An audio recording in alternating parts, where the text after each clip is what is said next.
Hello everyone, welcome to our new video. Our Google Ads series is going on. If you want to watch the whole series, you can come to our channel and watch those videos from here, okay? So in today's lecture, we'll be discussing about call extensions or call assets in our Google Ads. So without further ado, let's get started. So we are in the official documentation of Google about call assets. So let's read what they say about it. You can show your phone number with your ads by using call assets. Call assets lets you add phone numbers to your ads, which can significantly increase click-through rates. When your call assets show, people can tap or click a button to call your business directly or go to your website.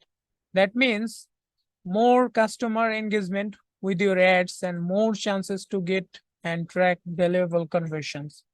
As an example, let's say you own a pizzeria in downtown Chicago.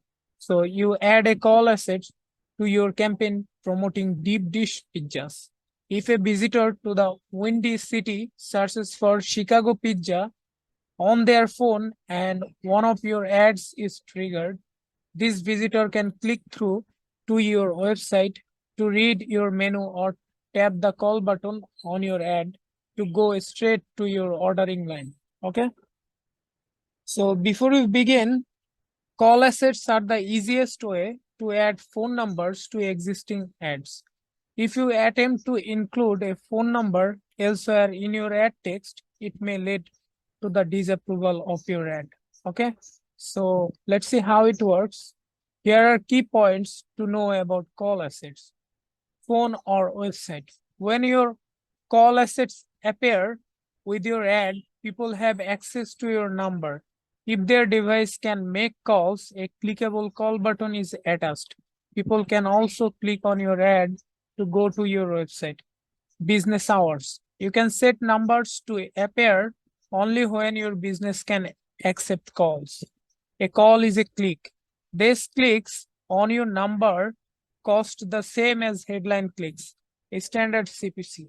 And the last one is easy conversion tracking. You can count call as conversion by turning on call reporting in your account. Only available on the search network, call reporting uses Google forwarding number to give you detailed conversion information. Okay.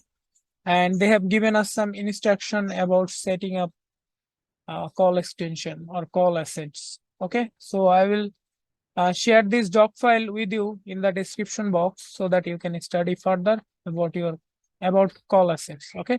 So let's see how we can practically implement call assets in our Google Ads. Okay. So I'll go to the campaign. I'll select the campaign here. Then I'll click on add an assets. I'll go to the assets section. I'll click on plus. So I'll click on call. Okay. So you can see you can set up a call extension in 3 categories like account level, campaign level, and ad group level. Okay. I will select the campaign. Okay. So you have to give your country name here and phone number of your website. Okay. So I'll be advertising. I'll be setting up for call extension for this website. So I'll give this phone number. Okay. So I have already copied this phone number. Okay. So I will use it here. Okay. So call reporting is turned on and use account setting. So you can set it up like use account settings and call formats. So I'll select call formats and you can increase the bid adjustment here. You increase by 10%, 15%, whatever you want, but I'll keep it as it is. Okay. Now I'll click on save. So in the preview section, you can see how your call extension or call assets will appear. So it will appear like this. So whenever a user click on this asset, so they will be able to call us. Okay. So yeah, that's it for this video. Hopefully you have a clear concept on how to add call extensions or call assets in our Google Ads. Okay, so that's it for this video. If you like our video, you can subscribe our channel. Yeah. Okay, you have a good day. Bye bye.